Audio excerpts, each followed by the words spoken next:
Hello everyone, welcome back to my channel. তো কিছুদিন আগে আমরা আন্দামানে ঘুরতে গিয়েছিলাম, আর এটা ছিল আমাদের 7 দিন 6 রাতের একটা ট্যুর। আর সেই গোটা জার্নিটাই বিভিন্ন পার্টে আমি তোমাদের সঙ্গে শেয়ার করার চেষ্টা করছি।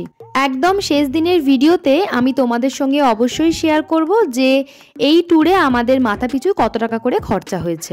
আমরা গিয়েছিলাম নভেম্বরের একদম শেষ দিকে। প্রত্যেকটা জায়গাতে যাওয়ারই একটা সিজন থাকে, ঠিক সেরকমই আন্দামানে যাওয়ার সিজন হচ্ছে অক্টোবর মাস, অর্থাৎ দুর্গাপুজোর সময় থেকেই শুরু হয়ে যায়। আর যেহেতু আমরা এই সিজনের মধ্যেই গিয়েছিলাম, তাই ফ্লাইটের ভাড়াটাও অনেকটাই বেশি ছিল। যেহেতু আমাদের বাড়ি থেকে এয়ারপোর্টের ডিস্টেন্স অনেকটা, সঙ্গে আমাদের সকালেই ফ্লাইট ছিল, তাই বাড়ি থেকে আমরা অনেকটা সময় হাতে নিয়েই বেরিয়েছিলাম। এটা ছিল আমাদের ফ্যামিলি ট্যুর, যেখানে আমি, আমার মা, বাপি, সঙ্গে দিদি, জামাইবাবু আর দিদির ছেলে মিলে গিয়েছিলাম। আমরা এয়ারপোর্ট পৌঁছে বেশ কিছুক্ষণ ওয়েট করার পর দিদিরা এলো। তারপর আমরা একসঙ্গে চেক ইন করে ভেতরে ঢুকলাম। ভেতরে ঢোকার পর বেশ অনেকটা সময় হাতে থাকার জন্য আমরা ওখানেই সকালের ব্রেকফাস্টটা সেরেছিলাম। তার মধ্যে আবার ওই দিন আমাদের ফ্লাইট প্রায় 1 ঘন্টা মতো ডিলে করেছিল, অতএব আমাদের পৌঁছাতে দুপুর হয়েছিল। তো সেই কারণেই এত সকাল সকাল খেয়ে নিতে হয়েছিল। আমরা বাড়ি থেকে বানিয়ে নিয়ে গিয়েছিলাম আলুর পরোটা, আর সঙ্গে দিদি এনেছিল তড়কা। তারপর আমরা সবাই মিলে খাওয়া দাওয়া কমপ্লিট করার পর চলে গিয়েছিলাম লাগেজ জমা করার জন্য।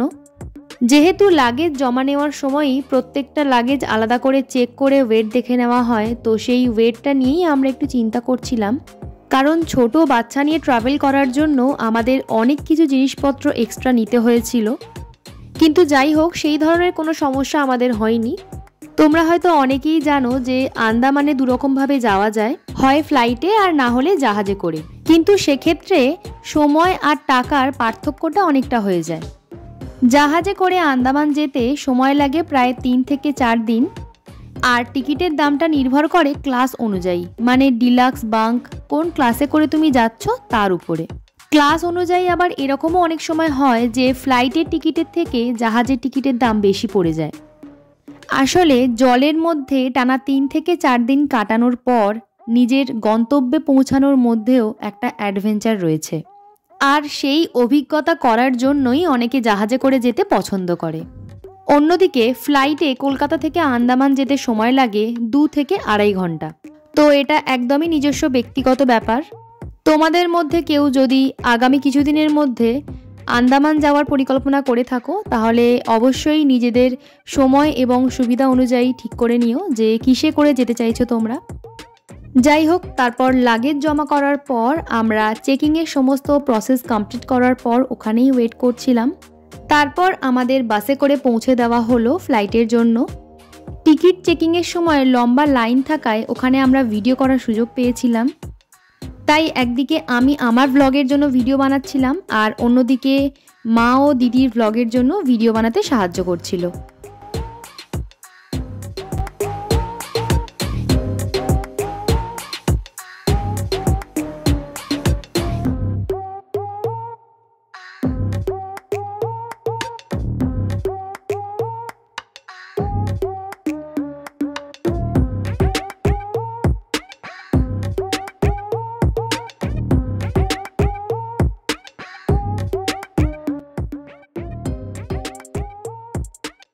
তারপর আমরা আমাদের প্রায় 2 ঘন্টার জার্নি শেষ করার পর পৌঁছালাম পোর্ট ব্লেয়ারের বীর সাভারকার ইন্টারন্যাশনাল এয়ারপোর্টে।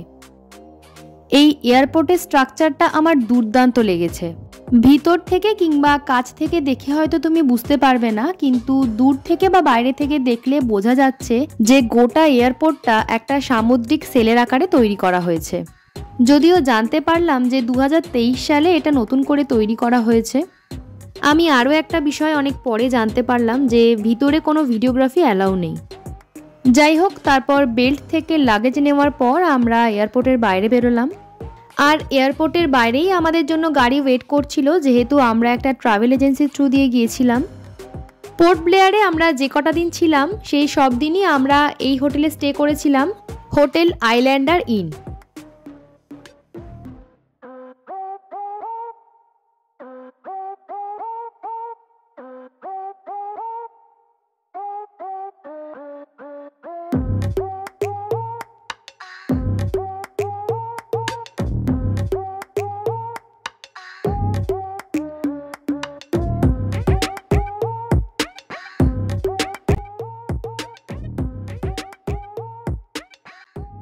যেহেতু আমাদের আগে থেকে বুকিং করা ছিল, তাই হোটেলে পৌঁছানোর পর রিসেপশন থেকে চাবি নিয়ে আমরা সোজা চলে গেলাম রুমে।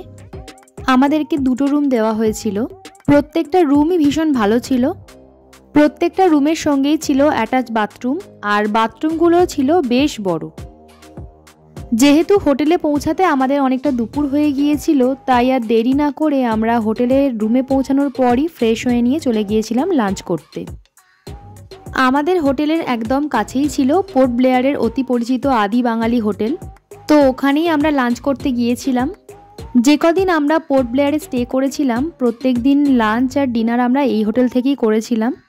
এখানে খাবারের কোয়ালিটি আর কোয়ান্টিটি বেশ ভালো ছিল, সঙ্গে খাবারের দাম অন্যান্য হোটেলের তুলনায় অনেকটাই কম ছিল। ওই দিন আমরা অর্ডার করেছিলাম ফিশ থালি।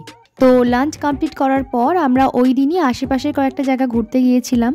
সেই সমস্ত কিছু নিয়ে নেক্সট ব্লগ আসছে খুব তাড়াতাড়ি। ভিডিওটা ভালো লাগলে অবশ্যই একটা লাইক করে দিও। দেখা হচ্ছে নেক্সট ভিডিওতে। টাটা।